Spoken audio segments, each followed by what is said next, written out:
Assalamualaikum warahmatullahi wabarakatuh. Apa kabar semuanya? Jangan lupa jaga kesehatan ya dengan selalu memakai masker, cuci tangan, dan makan makanan yang bergizi. Hari ini kita akan belajar bahasa Indonesia.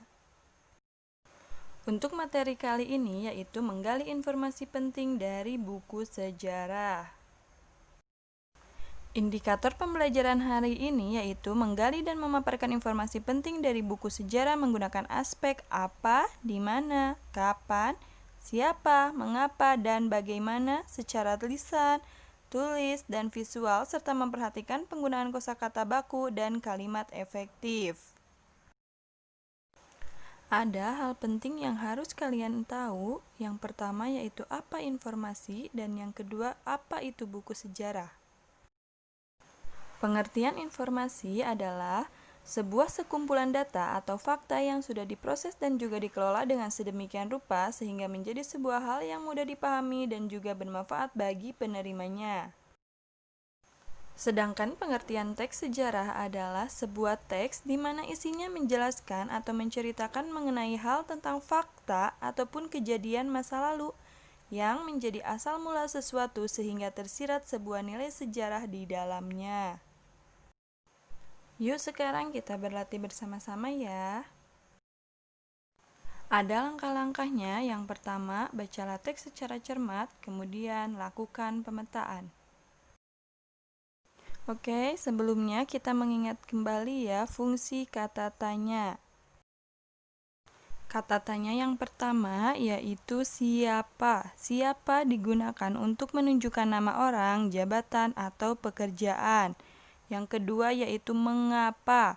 Mengapa digunakan untuk menunjukkan penyebutan alasan atau sebab. Yang ketiga bagaimana. Bagaimana digunakan untuk menunjukkan keterangan cara atau proses, penjelasan ciri-ciri atau karakter.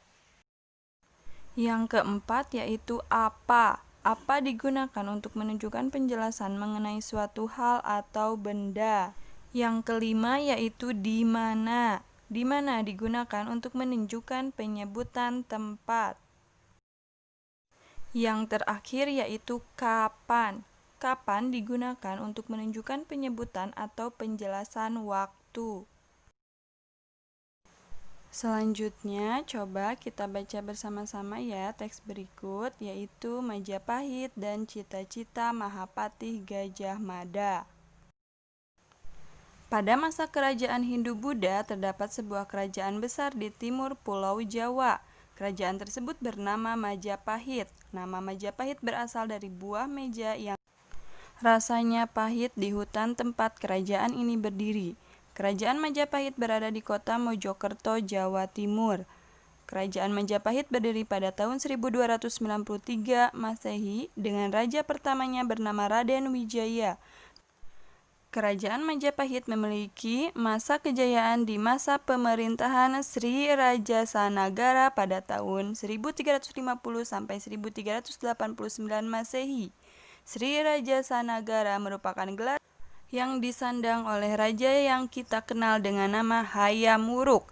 Di masa pemerintahan inilah Hayam Wuruk memiliki seorang Mahapatih Gajah Mada.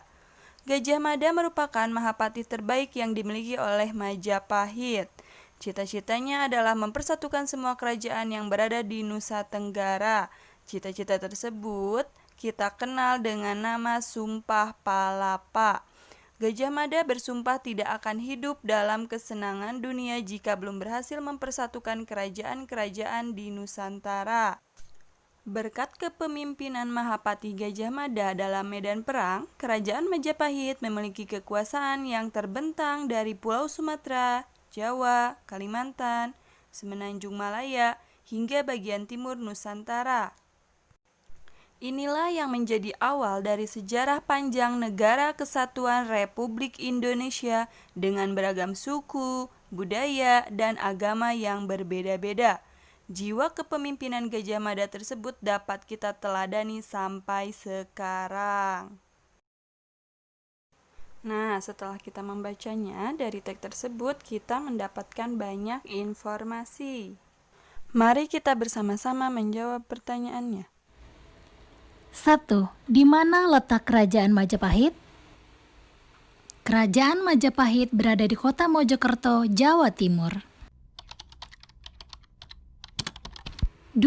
Siapa raja pertama yang memimpin Kerajaan Majapahit? Kerajaan Majapahit berdiri pada tahun 1293 Masehi dengan raja pertamanya bernama Raden Wijaya. 3. Kapan masa pemerintahan Sri Rajasanagara? Kerajaan Majapahit memiliki masa kejayaan di masa pemerintahan Sri Rajasanagara pada tahun 1350 sampai dengan 1389 Masehi.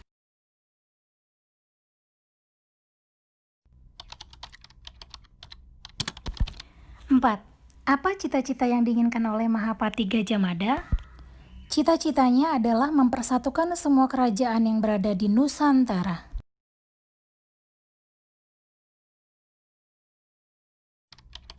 Yang terakhir, nomor 5, bagaimana Sumpah Palapa Gajah Mada?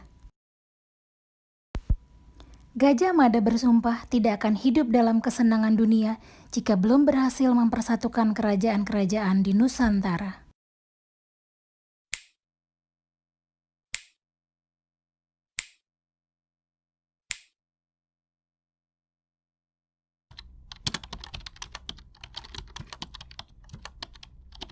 Setelah kita menyimak, kemudian kerjakan tugas 1, yaitu membaca teks peristiwa Sumpah Pemuda halaman 18 dan temukan informasi yang sesuai dengan teks tersebut dengan menggunakan kalimat tanya yang sudah kita ketahui.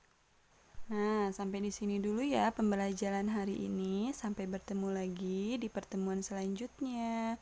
Wassalamualaikum warahmatullahi wabarakatuh.